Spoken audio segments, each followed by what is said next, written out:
Assalamualaikum warahmatullahi wabarakatuh. Alhamdulillahilladzi ihsanihi wa syukru lahu ala taufiqihi wa imtinanihi. Asyhadu an la ilaha illallah wahdahu la syarika lah ta'ziman li sya'nihi wa asyhadu anna Muhammadan abduhu wa rasuluhu da'i ila tauhidihi wa ridwanihi. Allahumma shalli wa sallim wa barik ala abdika wa rasulika Muhammad wa ala alihi wa sahbihi wa ikhwanihi amma ba'du.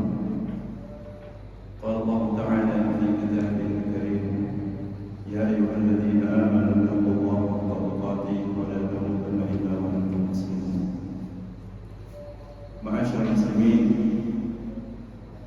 Bapak-bapak, Ibu, al-hadirin wal hadirat, jamaah salat maghrib yang Allah Subhanahu wa taala senantiasa muliakan dan memberkahi.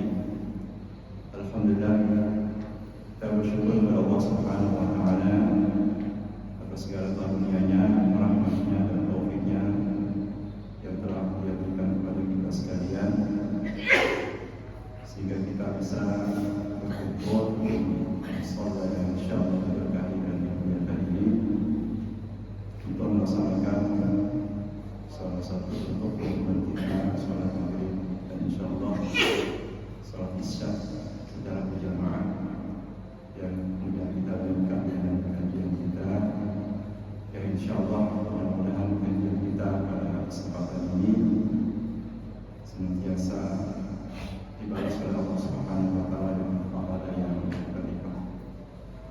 Selanjutnya salawat dan salam selalu terlimpahkan kepada Nabi kita Muhammad sallallahu alaihi wasallam, keluarga para sahabat dan insyaallah kepada seluruh umatnya. Kajian kita pada kajian pertama ini adalah tentang mengapa kita belajar ilmu tauhid. Tauhid ini lebih khusus karena yang berkaitan tentang kekhususan bagi Allah, kekhususan bagi Allah Subhanahu wa taala, tentang keesaan Allah Subhanahu wa taala. Sebagaimana yang materi ditemukan, ada 13 alasan mengapa seorang muslim itu perlu bahkan wajib untuk belajar ilmu tauhid. Yang pertama, Allah Subhanahu wa taala menciptakan kita, menciptakan jin dan manusia itu adalah untuk beribadah kepada Allah, agar kita senantiasa dan selalu ingat tujuan Allah menciptakan kita adalah untuk beribadah kepada Sang Pencipta. Dialah Allah Subhanahu wa taala yang menciptakan segala sesuatu, pencipta, pemilik, pengatur dan penguasa alam semesta, sehingga kita tidak lalai dengan tujuan awal. Sebagaimana firman Allah Subhanahu wa taala dalam surat Al-Ayat 56, "Wa ma khalaqtul jinna wal insa illa liya'budun." Tidak menciptakan jin dan manusia kecuali agar mereka beribadah kepada Allah Subhanahu wa taala. Sangat berkuasa dan sangat mampu untuk menjadikan seluruh manusia dan jin yang Dia ciptakan beriman kepadanya, bertauhid kepada Allah. Allah Subhanahu wa taala berfirman dalam surah As-Sajdah, "Walau syi'na la'ataina kulla nafsin hudaha." Seandainya kami berkehendak, niscaya kami berikan bagi setiap jiwa itu petunjuk. Dalam ayat yang lain dikatakan, "Walau syaa Allah la'amana bihi kulluhum." Sekiranya Allah berkehendak, niscaya akan berimanlah seluruh yang ada di bumi ini. Namun Allah Subhanahu wa taala tidak menciptakan seluruh manusia dan jin itu beriman seluruhnya. Sebagian mereka beriman dan ini merupakan anugerah besar. Ketika Allah Subhanahu wa taala memberikan hidayah berupa iman dan Islam kepada manusia, maka itu merupakan suatu anugerah yang sangat besar, anugerah yang sangat berharga yang mesti kita jaga. Oleh karena itu, alasan pertama yang kita sebutkan mengapa kita harus dan perlu belajar ilmu tauhid, agar kita senantiasa menjaga tauhid kita sebagai seorang mukmin, sebagai orang yang beriman. Yang pertama, yang kedua adalah tauhid merupakan syarat masuk dalam surga. Jadi Allah mensyaratkan untuk masuk ke dalam surga, orang beriman itu senantiasa menjaga tauhidnya dari segala yang dapat merusak tauhidnya tersebut. Allah Subhanahu wa taala berfirman dalam surat Al-A'raf ayat 40, "Alladzina kadzdzabu bi ayatina wastakbaru 'anha la tufattahu lahum abwabus samaa'i wa la yadkhuluna al-jannata hatta yalja al-jamalu fi sammi al-khiyat wa kadzdzalika najzil mujrimin." Orang-orang yang telah mendustakan ayat kami dan mereka menyombongkan diri terhadapnya, tidak dibukakan untuk mereka pintu langit dan mereka tidak masuk ke dalam surga sampai onta itu masuk dalam lubang jarum. Dan demikian kami membalas orang-orang yang berbuat kejahatan. Di dalam tafsir tentang ayat tersebut dikatakan bahwa yang dimaksud dengan mendustakan ayat ini, ayat Allah Subhanahu wa taala, adalah mereka mendustakan hal-hal yang berkaitan dengan keimanan, yang berkaitan tentang ketauhidan. Mereka tidak mengimani hari kiamat, hari kebangkitan. Mereka tidak mengimani para nabi, para rasul, dan tidak mengikuti jalan mereka. Inilah yang dimaksud dengan orang-orang yang mendustakan ayat Allah Subhanahu wa taala dan menyombongkan diri terhadapnya. Mereka bersombong dengan menolak untuk beriman kepada Allah Subhanahu wa taala atau menolak untuk mengikuti ajakan dan dakwah para rasul dan para nabi. Rasulullah SAW bersabda, "Man laqiyallaha wa huwa la yusyriku bihi syai'an dakhala al-jannah wa man laqiyahu wa huwa yusyriku bihi syai'an dakhala an-nar." Barang siapa yang berjumpa dengan Allah sedangkan dia tidak berbuat syirik terhadap Allah, dia pasti masuk surga. Dan barang siapa berjumpa dengan Allah sedangkan dia berbuat syirik kepadanya, maka dia pasti masuk ke dalam neraka. Hadis Bukhari, hadis Muslim dan Muslim. Jadi hadis ini tegas bahwa tauhid merupakan syarat untuk masuk ke dalam surga Allah Subhanahu wa taala. Sedangkan penghalang dari masuknya surga adalah lawan daripada tauhid tersebut, yaitu perbuatan syirik atau menyekutukan Allah Subhanahu wa taala. Kemudian hadis yang lainnya yang berkaitan tentang alasan yang kedua ini, sabda Rasulullah SAW yang diriwayatkan oleh Bukhari dan Muslim, "Man syahida an la ilaha illallah wahdahu la syarika lahu." Barang siapa yang bersaksi bahwasanya tidak ada Tuhan yang berhak disembah, dialah Allah yang Maha Esa, tiada sekutu baginya, wa anna Muhammadan abduhu wa rasuluh, dan bersaksi bahwasanya Muhammad adalah hamba Allah dan utusannya, wa anna Isa abdullah wa rasuluh, dan bahwasanya Isa itu adalah hamba Allah dan utusannya, wa kalimatuhu alqaha ila Maryam, dan kalimatnya yang ia tiupkan kepada Maryam, yang ia sampaikan kepada Maryam, wa ruh minhu, sedangkan ruh daripada Allah, salah satu daripada roh yang Allah ciptakan. Dan wal jannatul haqqu wan naru haqqu, bersaksi bahwasanya surga adalah benar, neraka itu adalah benar. Bersaksi bahwasanya surga dan neraka itu benar Allah ciptakan adanya, yakni kiamat nanti. Surga adalah balasan bagi orang mukmin dan neraka Allah ciptakan sebagai balasan bagi orang-orang yang tidak beriman. Barang siapa yang bersaksi terhadap semua perkara tersebut, adkhalahullahu al-jannata 'ala ma kana min al-amal. Niscaya Allah Subhanahu wa taala akan memasukkannya ke dalam surga sesuai dengan amalan yang dia miliki. Ini menunjukkan bahwasanya tauhid kepada Allah Subhanahu wa taala yang terrealisasi ataupun yang terimplementasikan melalui beberapa persaksian tersebut merupakan syarat untuk masuk ke dalam surga Allah Subhanahu wa taala. Kemudian yang alasan yang ketiga adalah tauhid menjadi penghapus dosa. Tauhid menjadi penghapus dosa. Rasulullah SAW,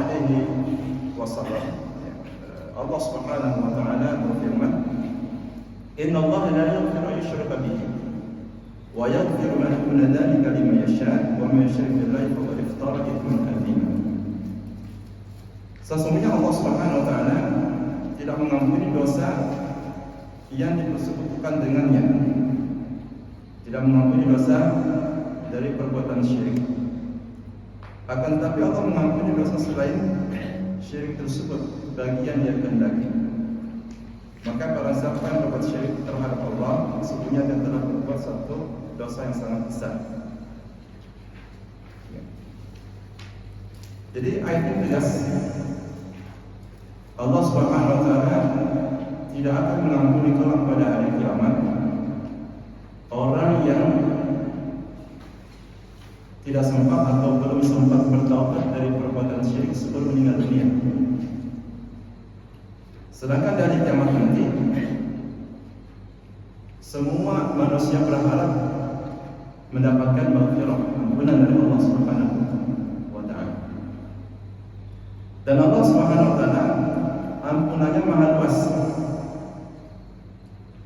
Maka dikatakan di ayat yang lain, qul ibadiyalladzina asrafu ala anfusihim la taqnatu min rahmatillah innallaha yaghfiru dzunuba jami'an. Katakanlah kepada hamba-hambaku yang telah melampaui batas atas diri mereka, yang telah berbuat dosa terhadap diri mereka, janganlah kalian berputus asa daripada rahmat Allah. Sesungguhnya Allah Subhanahu wa taala mengampuni dosa seluruhnya. Jadi sepanjang manusia itu masih hidup, apapun dosa yang dilakukan, itu Allah Subhanahu wa taala bisa ampuni. Allah Maha Pengampun. Allah senantiasa membuka pintu taubatnya siang dan malam. Dalam satu hadis dikatakan, Inna Allah yabsutu yadahu bil laili liyatuba musibun nahar wa yabsutu yadahu bin nahar liyatuba musibul lail. Sesungguhnya Allah Subhanahu wa taala membuka pintu taubat pada malam hari atau sepanjang malam agar orang-orang yang berbuat dosa di siang harinya bertaubat kepada Allah. Dan Allah Subhanahu wa taala membuka pintu taubat sepanjang hari, sepanjang siang agar orang-orang yang berbuat dosa di malam harinya, sepanjang malamnya bertaubat kepada Allah. Jadi Allah Subhanahu wa taala Maha mengampuni seluruh dosa, termasuk dosa syirik yang mungkin orang terjatuh dalam perbuatan syirik, dia bertaubat kepada Allah Subhanahu wa taala, membersihkan dirinya dari dosa tersebut, maka Allah Subhanahu wa taala pasti akan menerima taubatnya. Innallaha kana tawwaban rahimah. Sesungguhnya Allah Subhanahu wa taala Maha penerima taubat bagi hamba-Nya. Tetapi kalau misalnya dia meninggal dunia sebelum sempat bertaubat dari perbuatan syirik, itulah permasalahannya. Itulah Itulah yang dimaksud dengan ayat tersebut. Sesungguhnya Allah tidak mengampuni dosa syirik. Jadi kalau meninggal dunia sebelum dia bertobat dari perbuatan syirik yang sempat dilakukan, itulah yang dimaksud dengan ayat. Jadi ayat tersebut bukan berarti Allah tutup ya rapat-rapat untuk taubat, sedangkan dia masih ya diberi kesempatan untuk bertaubat. Dia masih hidup, diberikan kesempatan kepada Allah untuk bertaubat. Lalu dia tidak diterima taubatnya oleh Allah atau tidak diampuni dosanya oleh Allah, bukan seperti itu. Tetapi adalah orang yang meninggal dunia atau meninggalkan kehidupan dunia ini, sedangkan dia masih membawa dosa syirik yang belum sempat bertaubat dari dosa tersebut, sehingga nanti di hari kiamat ya, tidak akan mendapatkan ampunan Allah Subhanahu wa taala. Adapun dosa-dosa selain syirik, sebagaimana ayat tersebut dikatakan, wa yaghfiru ma duna dzalika liman yasha. Tapi Allah mengampuni dosa selain syirik. Dosa selain syirik itu terserah kepada Allah, liman yasha, bagian dikehendaki oleh Allah. Artinya dikembalikan kepada kehendak Allah. Jadi kalau Allah berkehendak akan mengampuni, Allah ampuni. Ya, Allah ampuni tanpa dia masuk ke dalam neraka, itu kehendak Allah. Itu adalah ya, kehendak penuh dari Allah Subhanahu wa taala. Dengan keadilannya, dengan rahmat Allah Subhanahu wa taala. Atau Allah berkehendak untuk ya, menghukumnya terlebih dahulu atas dosa-dosa yang dia lakukan tersebut. Ya. Maka itu juga kehendak Allah dengan keadilan. Jadi masuk surga dengan Allah Subhanahu wa taala, seberapapun besarnya banyaknya dosanya, itu dengan rahmat Allah akan masuk dalam surga, atau dimasukkan, dibersihkan oleh Allah Subhanahu wa taala dia neraka, itu dengan keadilan Allah Subhanahu wa taala. Tapi yang pasti, sebagaimana ayat tersebut dikatakan, dosa syirik tidak diampuni oleh Allah Subhanahu wa taala kelak pada hari kiamat. Kemudian yang keempat alasannya adalah tauhid akan mendatangkan ketenteraman dan ketenangan. Firman Allah Subhanahu wa taala di dalam surah Al-An'am ayat 22, "Alladzina amanu wa lam yalbisu imanahum bidzulmin ulaika lahum amnu wa hum muhtadun." Orang-orang beriman dan tidak mencampuri iman mereka, tauhid mereka dengan kezaliman, mereka itulah orang-orang mendapatkan keamanan dan mereka mendapatkan petunjuk. Yang dimaksud dengan kezaliman di ayat ini adalah perbuatan syirik, sebagaimana diterangkan pada Allah Subhanahu wa taala ya, di dalam surah Luqman, ketika mengabadikan perkataan Luqman kepada putranya, "Ya bunayya la tusyrik billahi inna syirka la dzulmun adzim." Wahai putraku, janganlah kamu menyekutukan Allah, sesungguhnya syirik itu benar-benar suatu kezaliman yang sangat besar. Maka orang-orang beriman yang tidak mencampuri iman mereka dengan perbuatan syirik akan mendapatkan rasa aman baik di dunia maupun di akhirat, dan mereka selalu berada di atas petunjuk. Di dunia, orang-orang yang betul-betul mentauhidkan Allah, tidak mengkhawatirkan katakanlah masa depan, masalah rezeki, masalah ya, yang lain-lain yang berkaitan masalah dunia atau masalah jodoh dan sebagainya. Karena implementasi tauhid dalam kehidupan itu adalah tawakal kepada Allah, yaitu menyerahkan seluruh urusannya, termasuk yang berkaitan masalah rezeki, kepada Allah Subhanahu wa taala. Adapun kemudian was-was, khawatir masalah rezekinya, misalnya adalah khawatir apabila tidak selesai studinya, tidak tamat atau tidak bermodalkan ijazah, tapi yang meyakini akan mendapatkan kesulitan dalam mencari pekerjaan, maka seakan-akan ya, menyerahkan urusan rezekinya bukan kepada Allah, tetapi kepada manusia. Rasulullah SAW memberikan satu perumpamaan tawakal yang benar.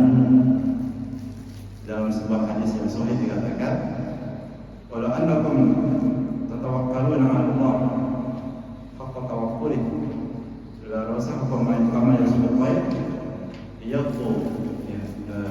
yaqtu al-masa wa taruhu bil-dhalim." Sekiranya kamu bertawakal kepada Allah dengan tawakal yang benar, niscaya Allah akan mengaruniakan rezekinya kepada kamu sebagaimana burung itu diberikan rezeki kepada Allah berangkat di pagi hari dalam keadaan perut kosong dan kembali di sore hari dalam keadaan perut penuh kenyang. Jadi yang menjadi kewajiban adalah berikhtiar. Jadi tidak menyerahkan nasibnya kepada manusia ataupun tidak meyakini manusia yang menentukan nasibnya, tidak meyakini manusia sebagai penentu rezekinya ataupun masa depannya. Ini adalah bentuk implementasi daripada ketauhidan. Di akhirat pun juga demikian. Ketika manusia takut, diliputi dengan rasa takut dalam hatinya karena nasibnya, maka orang-orang beriman dan orang-orang yang senantiasa memelihara tauhidnya diberikan oleh Allah Subhanahu wa taala rasa aman. Diberikan oleh Allah Subhanahu wa taala rasa aman, dan itu disebutkan dalam banyak ayat Al-Qur'an, la khaufun 'alaihim wa la hum yahzanun. Mereka tidak merasa takut dan tidak pula mereka bersedih hati. Bahkan mereka kemudian dibangkitkan bersama dengan para nabi, para syuhada, para siddiqin dan orang-orang saleh.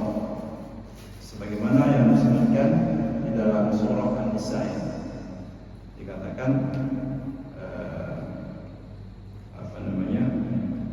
dan orang-orang yang mentaati Allah, wa may yuti'illah wa rasul fa ulaika ma'al ladzina an'ama Allahu 'alaihim minan nabiyyin was-siddiqin wasyuhada'i was-shalihin wa hasuna ulaika rafiqa. Barang siapa yang mentaati Allah dan Rasul sallallahu alaihi wasallam, maka mereka akan dikumpulkan nanti pada hari kiamat bersama dengan para nabi, para siddiqin, para syuhada dan orang-orang saleh. Bayangkan, dikumpulkan, dibangkitkan bersama manusia-manusia terbaik, para nabi, para siddiqin, para syuhada, orang-orang yang mati syahid di jalan Allah, dan orang-orang yang saleh dari kalangan para ulama dan sebagainya. Ini yang kemudian membuat tenang. Jamaah Allah Subhanahu wa taala menjaga. Kemudian yang kelima adalah tauhid menjadi syarat diterimanya suatu amalan. Tauhid menjadi syarat diterimanya suatu amalan. Sebagaimana difirmankan Allah dalam surah Al-Zumar ayat 45. Walaqad uhiya ilaika wa ilal ladzina min qablika la in asyrakta la yahbatanna 'amaluka wa la takunanna minal khasirin. Dan sesungguhnya telah benar-benar diwahyukan kepadamu dan kepada orang-orang sebelummu, maksudnya adalah para nabi dan rasul sebelum Muhammad sallallahu alaihi wasallam, jika engkau mempersekutukan Allah, niscaya akan tercela amalmu dan tentulah kamu termasuk orang-orang yang merugi. Ini peringatan keras Allah sampaikan kepada Nabi sallallahu alaihi wasallam. Maka peringatan ini lebih layak dan jauh lebih pantas untuk kita. Karena Nabi dan Rasul itu seluruhnya tugas mereka itu adalah mendakwahkan tauhid kepada manusia, mengajak menyuruh mereka seluruhnya kepada manusia. Ada yang menjawab seruan tersebut, ada yang menolak. Tapi Rasulullah SAW memberi peringatan keras. Maka tentu kita sebagai umat Rasulullah Sallallahu Alaihi Wasallam lebih layak untuk mendapatkan peringatan ini agar kita bisa mewaspadai hal-hal yang bisa membatalkan atau menggugurkan amal ibadah kita berpahala. Nah, di antara yang bisa menghapus amal ibadah itu adalah cabang syirik, di antaranya adalah syirik khafi, yaitu riya. Riya itu adalah memperbaiki ibadah atau memperbagus suatu amalan karena dilihat atau diperhatikan oleh orang. Jadi amalnya diperbaiki atau diperindah dan diperbagus lantaran ada seorang yang melihatnya. Nah, kalau kemudian dia membiarkan riya masuk ke dalam hatinya dari awal sampai dengan akhir, nah ini bisa menggugurkan pahala ibadah tersebut. Dijelaskan oleh salah seorang ulama bahwa ada amalan yang merupakan satu kesatuan. Apabila rusak di akhir, maka akan rusak dari sejak awal. Sholat misalnya, kalau kita sholat ikhlas, 2 rakaat pertama ikhlas, nggak ada riya. Kemudian rakaat ketiga dan seterusnya, misalnya sholat maghrib, sholat isya, atau sholat lain, muncul riya di dalam hati kita dan kita membiarkan riya itu masuk ke dalam hati kita, maka semua rakaat sholat tadi rusak, meskipun 2 rakaat yang pertama ikhlas. Karena satu kesatuan, tidak bisa terpisahkan antara rakaat satu dengan rakaat lainnya. Kemudian yang kedua, ada ibadah yang terpisahkan dari yang lainnya, yang bukan merupakan satu kesatuan, seperti sedekah atau berinfak. Ya, misalkan ada orang berinfak di awal berinfak 50.000 ikhlas 50.000. Diterima oleh Allah SWT. Kemudian infak yang kedua 100.000 karena riya. Ini dikatakan doa dan sebagainya karena riya. Maka yang ditolak mana? Yang dia infakkan 100.000 dengan riya itu ditolak. Adapun 50.000 infak pertama itu diterima karena dia berinfak atau bersedekah dengan ikhlas. Kemudian yang ketiga itu tingkatannya adalah dia membiarkan sejak awal riya masuk ke dalam hatinya, maka dia bisa merusak secara total ibadahnya. Kalau ia tidak berusaha untuk menepis. Tapi kalau misalnya kita merasa ada sesuatu yang masuk ke dalam hati kita, sementara kita berusaha untuk menolaknya, maka ini tidak mempengaruhi sama sekali amal ibadah kita. Tidak mempengaruhi sama sekali amal ibadah kita. Sehingga ada satu doa yang Rasulullah SAW ajarkan untuk berlindung kepada Allah daripada dosa-dosa syirik yang kita ketahui maupun yang tidak kita ketahui, syirik yang nampak maupun syirik yang tersembunyi. Doa tersebut ya kurang lebih bunyinya, Allahumma inni a'udzu bika an usyrika bika syai'an a'lam wa astaghfiruka lima la a'lam. Ya Allah, sesungguhnya aku berlindung kepada Engkau dari menyekutukan Engkau dengan sesuatu yang aku ketahui, dan memohon ampun kepada Engkau dari menyekutukan Engkau dengan sesuatu yang tidak aku ketahui. Dan kadang-kadang kita dengan syirik yang tersembunyi tidak sadar kita telah menyekutukan Allah, seperti tadi riya. Bahkan dikatakan dalam hadis, akhwafu alaikum asyirka al-asghar. Qala ma asyirka al-asghar? Qala ar-riya. Perkara yang paling aku khawatirkan terhadap kalian adalah syirik yang paling kecil. Para sahabat bertanya, apakah syirik yang paling kecil? Dia menjawab, yaitu riya. Maka nanti dikatakan di ayat ini ya, di surah Al-Furqan 23, wa qadimna ila ma 'amilna min amalin faja'alnahu haba'an manthura. Dan kami kami perlihatkan kepada mereka amal yang dahulu mereka kerjakan, lantas kami jadikan amal mereka itu seperti debu yang berterbangan. Jadi dihapus oleh Allah Subhanahu wa Ta'ala. Jadi bisa masuk ke dalam syirik besar, juga bisa masuk ke dalam syirik yang kecil. Adapun syirik besar menghapus seluruh amal, adapun syirik kecil ia hanya menghapus sebagian amal yang termodai atau yang yang terkotori oleh riya. Yang tidak lebih berbahaya, yang lebih berbahaya juga atau yang sama bahayanya juga adalah penyakit ujub atau sum'ah. Kalau riya tadi memperbagus amal karena dilihat oleh manusia atau diperhatikan oleh orang, kalau ujub itu adalah membanggakan amal, jadi tidak memerlukan pihak kedua, tapi dia muncul dalam hati perasaan bangga dengan amalan.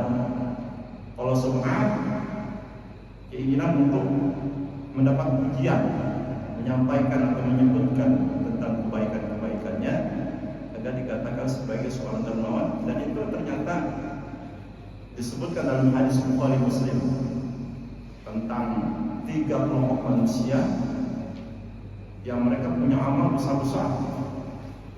Amalan mereka besar-besar. Yang pertama adalah orang yang berjihad di jalan Allah. Kemudian yang kedua itu adalah seorang yang ahli Al-Quran. Ya, kemudian yang ketiga itu adalah seorang yang ahli berinfak di jalan Allah Subhanahu wa Ta'ala. Yang mati syahid dipanggil oleh Allah. Lalu Allah perlihatkan nikmat-nikmatnya dan kemudian diakui semua nikmat Allah. Lalu Allah tanya, apa yang telah dikerjakan dengan nikmat? Dia menjawab, aku berperang di jalan Allah karena engkau. Allah membantah, kadzabta, kamu telah berdusta. Walakin qatarta akan tapi kamu berperang agar kamu dikatakan sebagai pemberani atau pahlawan. Qad qila, dan gelar itu telah kau dapatkan, gelar sebagai pemberani, sebagai pahlawan. Kemudian dia diseret di atas wajahnya, kemudian dicampakkan ke neraka. Kemudian yang kedua itu adalah seorang yang ahli Quran. Dia mengajarkan Al-Quran, dia ahli Quran. Lalu Allah perlihatkan nikmatnya, dan Allah tanya, "Fama amilta fiha?" Apa yang telah kau lakukan dengan nikmatku itu? Katanya, "Qara'tu Al-Quran fika." Aku membaca Al-Quran karena engkau ya Allah. Lalu dikatakan, "Kadzabta, engkau telah dusta. Walakin yuqal qari." Tapi kau baca Al-Quran agar kamu dikatakan sebagai qari, seorang ahli baca Al-Quran. Kemudian diseret ke wajah, kemudian dilemparkan ke api. Kemudian orang yang berinfak, demikian juga ditanya oleh Allah Subhanahu wa Ta'ala, apa yang kau kerjakan dengan harta, dengan nikmat yang diberikan kepadamu? Aku berinfak. Sampai-sampai dikatakan tidak satu pun jalan yang kau sukai kecuali aku berinfak di jalan tersebut. Tapi Allah bantah, kadzabta. Itu artinya pentingnya memperhatikan niat sebelum beramal. Bahkan kalau kita perhatikan para ulama ketika menyusun kitab-kitabnya itu mengawali dengan niat. Hadis tentang niat, innamal a'malu binniyat. Sehingga para ulama itu mengatakan niat itu lebih penting daripada amal. Amal penting, tapi niat itu menentukan ditolak atau diterimanya suatu amal. Bila ikhlas, maka diterima oleh Allah. Bila sebaliknya, maka akan ditolak oleh Allah Subhanahu wa Ta'ala. Jamaah Allah muliakan. Kemudian yang berikutnya, yaitu sebagai sebab mendapatkan hidayah. Allah Subhanahu wa Ta'ala berfirman sebagaimana ayat sebelumnya yang sudah lewat, alladzina amanu wa lam yalbisu imanan bidzulmin ulaika lahumul amnu wa hum muhtadun. Para orang beriman dan tidak mencampuri iman mereka dengan perbuatan syirik, mereka itulah orang-orang yang mendapatkan keamanan dan mereka adalah orang-orang yang senantiasa mendapat petunjuk. Orang-orang yang menjaga, memelihara ketauhidannya, keimanannya kepada Allah, selalu diberikan petunjuk oleh Allah Subhanahu wa Ta'ala. Maka yang maksud dengan hidayah di sini adalah hidayah taufik. Selalu dimudahkan, diberikan taufik untuk beramal soleh, untuk beribadah kepada Allah Subhanahu wa Ta'ala. Jadi bukan dia tidak mendapat hidayah. Tapi orang yang bertauhid senantiasa dimudahkan untuk beribadah pada Allah Subhanahu wa taala. Dan hidayah itu adalah milik Allah Subhanahu wa taala. Hidayah itu ada dua, sebagaimana dikatakan para ulama. Hidayah itu ada dua. Yang pertama adalah hidayah taufik, dan yang kedua adalah hidayah irsyad, yaitu hidayah untuk masuk ke dalam Islam. Sebagaimana di dalam ayat disebutkan, wa may yurid an yashrah sadrahu wa may yuridillah, barang siapa yang Allah kehendaki untuk masuk ke dalam Islam, yashrah sadrahu lil Islam, Allah lapangkan hatinya untuk menerima Islam. Jadi barang siapa yang Allah kehendaki hidayah bagi manusia, Allah lapangkan hatinya untuk menerima Islam. Demikian pula dengan hidayah taufik, Allah lapangkan hatinya untuk mudah mengerjakan ibadah. Maka di sini dikatakan di dalam surah Al-Qasas 96, innaka la tahdi man ahbabta walakin Allah yahdi man yasha. Sesungguhnya engkau Muhammad tidak bisa memberikan hidayah kepada orang yang kau cintai, tetapi Allah Subhanahu wa taala memberikan hidayah kepada yang Dia kehendaki. Bayangkan seorang Nabi kita sallallahu alaihi wasallam, dan juga seperti Nabi Nuh alaihi salam, tidak bisa membawa iman, membawa hidayah kepada keluarganya. Padahal dia adalah seorang nabi. Manusia yang paling dekat dengan Allah sudah pasti para nabi. Manusia terbaik adalah para nabi. Nabi Nuh alaihissalam punya anak, punya istri, justru tidak mau beriman. Ya, padahal dia artinya apa? Artinya banyak kiai atau para ustaz yang mungkin punya anak itu menjadi kiai atau menjadi ustaz. Dan sebaliknya, ada orang yang jadi ustaz padahal orang tuanya bukan seorang ustaz, bukan juga seorang kiai. Atau ada lebih parah, waliyadzubillah, orang tuanya ustaz tapi anaknya nauzubillah. Misalnya terjebak dalam perilaku yang menghancurkan, obat, macam zina, pergaulan bebas, ya. Seperti itu. Sehingga yang Allah Subhanahu wa taala, hidayah itu adalah betul-betul ada di dalam Allah Subhanahu wa taala. Nabi Ibrahim juga demikian, punya ayah Azar, punya ayah bernama Azar, disebutkan dalam Quran sebagai pembuat patung. Juga tidak mendapat hidayah, padahal punya anak seorang Nabi Khalilullah, kasih Allah Subhanahu wa taala. Sehingga nanti pada hari kiamat, Nabi Ibrahim memohon kepada Allah agar tidak dibuat sedih oleh Allah lantaran bapaknya dimasukkan ke dalam neraka. Lalu Allah Subhanahu wa taala berfirman kepada Nabi Ibrahim alaihissalam seperti dalam hadis, sesungguhnya Allah mengharamkan surga bagi orang-orang kafir. Allah haramkan surga bagi orang kafir. Jadi artinya kita sebagai orang yang beriman bersyukur kepada Allah, diberikan nikmat berupa iman dan Islam, diberikan nikmat berupa tauhid ini, padahal kita senantiasa menjaga. Lalu Allah Subhanahu wa taala memerintahkan Nabi Ibrahim untuk melihat ke arah bawah kakinya, yang ternyata Allah ubah ayah Nabi Ibrahim itu menjadi bangkai kambing yang sangat menjijikan. Dilihat oleh Nabi Ibrahim, menjijikan, lalu dilempar oleh Nabi Ibrahim dengan kakinya ke api neraka. Jadi dibuat. Artinya dikatakan para ulama bahwa ayah Nabi Ibrahim tersebut meminta-minta kepada Nabi Ibrahim dengan penuh kehinaan.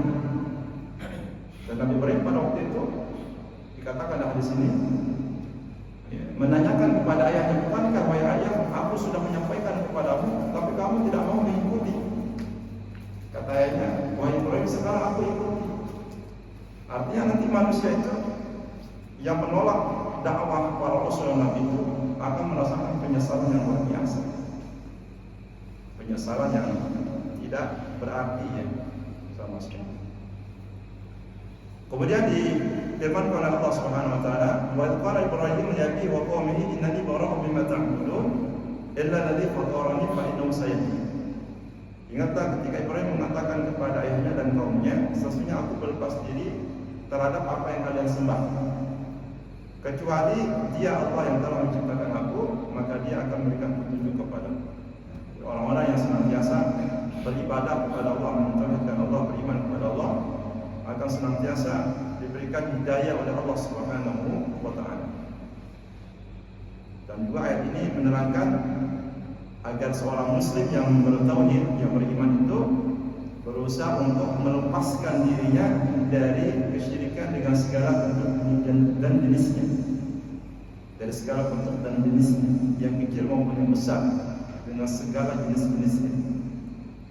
Melepaskan diri, karena itu adalah kesempurnaan, bentuk kesempurnaan tauhid. Jadi tidak bisa sempurna kecuali dengan berlepas diri daripada kesyirikan dan juga daripada para pelaku kesyirikan tersebut.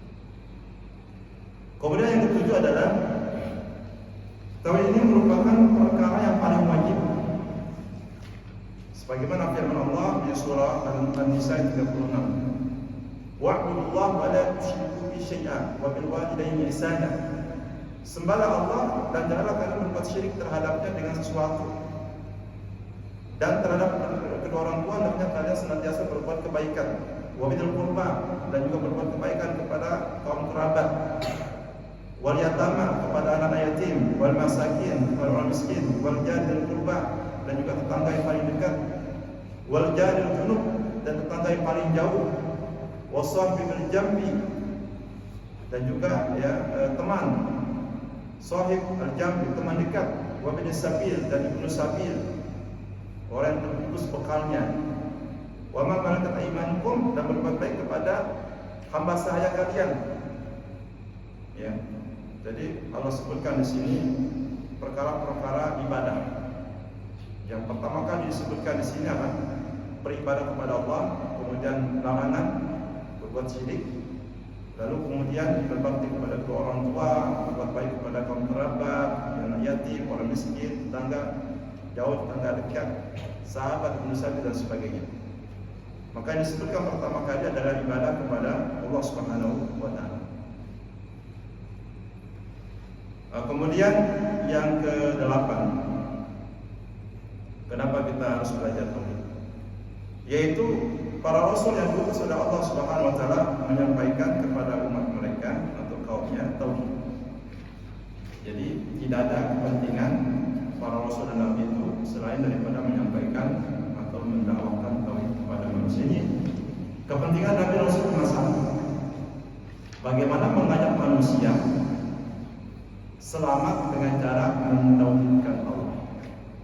Kalau kita baca kisah-kisah para nabi sebelum Nabi Sallallahu Alaihi Wasallam, Nabi Nuh, Nabi Lut, Nabi Syuaib, dan nabi-nabi lain, itu rata-rata mereka yang menolak dakwah para nabi dan rasul tersebut langsung dihukum oleh Allah, langsung Allah timpakan azab kepada mereka. Ya, langsung ditimpakan azab kepada mereka. Ya, itu keadaan kaum terdahulu. Ya. Adapun Nabi Sallallahu Alaihi Wasallam itu dikatakan Nabi Rahmah, Nabi yang penuh rahmat, Nabi yang penuh rahmat. Nah, di antara bentuk rahmat Rasulullah Sallallahu Alaihi Wasallam itu beliau mengajarkan kepada kita tentang tauhid, dan juga beliau mencontohkan kepada kita bagaimana nanti orang tua mengajarkan mendidik anak-anaknya untuk mentauhidkan Allah. Mulai dari hal yang paling kecil, misalnya meminta sesuatu. Ya, di sini akan dijelaskan seperti apa. Allah berfirman, "Walaqad ba'atsna fi kulli ummatin rasulan an i'budullaha wajtanibut taghut." Dan sesungguhnya kami telah mengutus pada setiap umat manusia seorang rasul yang menyuruh mereka sembahlah Allah dan jauhilah taghut. Taghut itu bukan pemerintah. Dulu ada sebagian yang jadi ini kita menafsirkan Al-Quran harus kembali kepada kitab-kitab tafsir para ulama. Karena kalau salah, nah ini seperti kaum Khawarij, kaum ekstremis yang mereka memberontak terhadap pemerintah yang sah. Walaupun ini bukan pemerintah yang memimpin, bukan. Sehingga kalau di Suriah itu ada ISIS namanya, ISIS gitu ya, atau Daesh itu kaum Khawarij, neo Khawarij yang muncul abad ini. Dan alhamdulillah mereka sudah diselesaikan, mudah-mudahan tidak ada lagi. Yang dimaksud dengan taghut di sini adalah segala sesuatu yang disembah selain Allah, syaitan, jin, ya, pohon, kayu, atau hewan, atau yang lain-lain,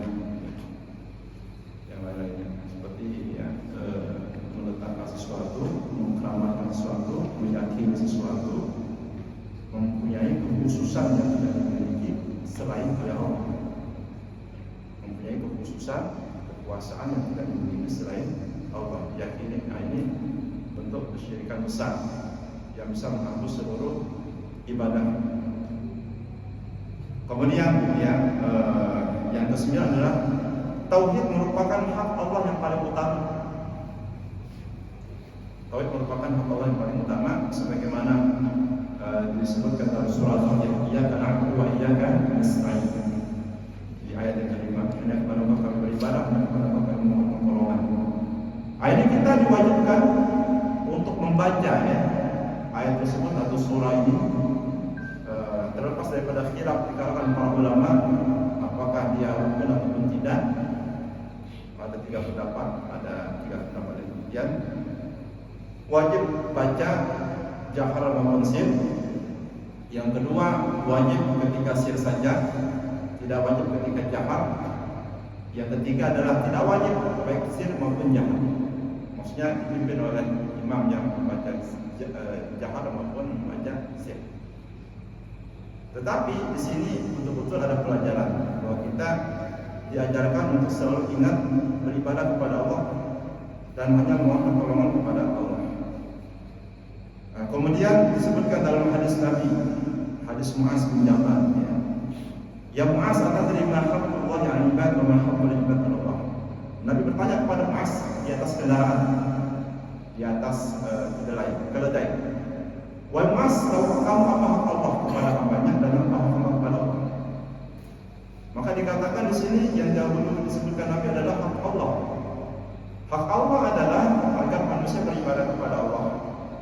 Kalau manusia sudah menunaikan hak Allah, ibadah kepada Allah, tidak menyebutkan Allah dalam ibadah tersebut, maka Allah akan memenuhi hak manusia, yaitu alla yu'adzib man la yusyriku bihi syai'an.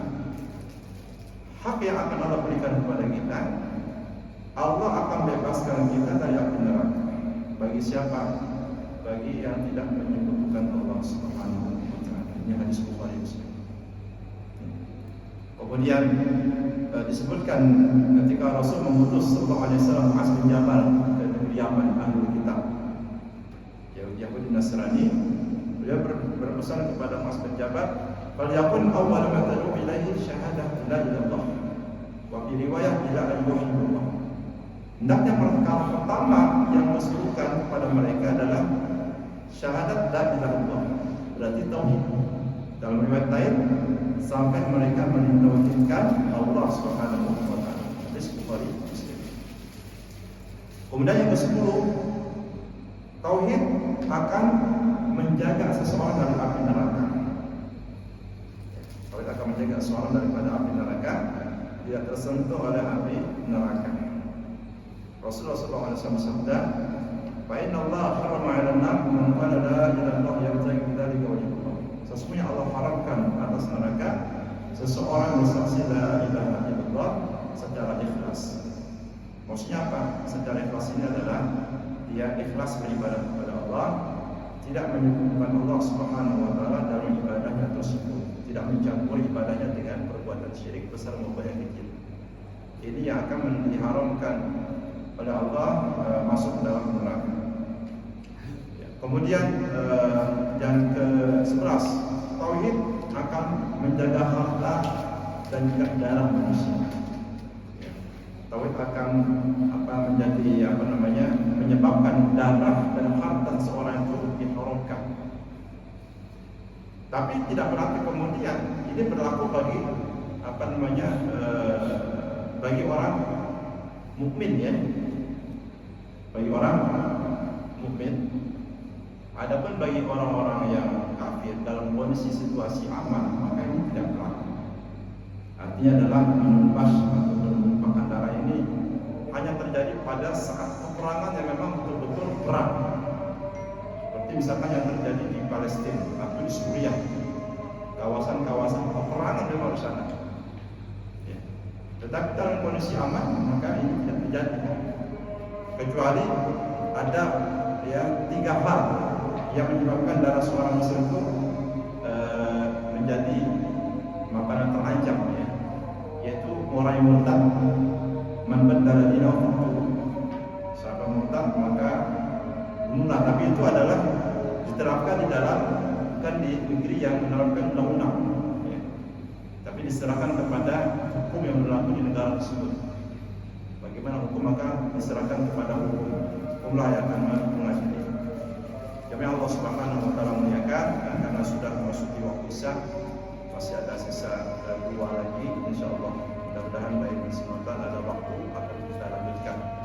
Mudah-mudahan ada manfaat untuk kita semuanya. Wallahu a'lam bishawab.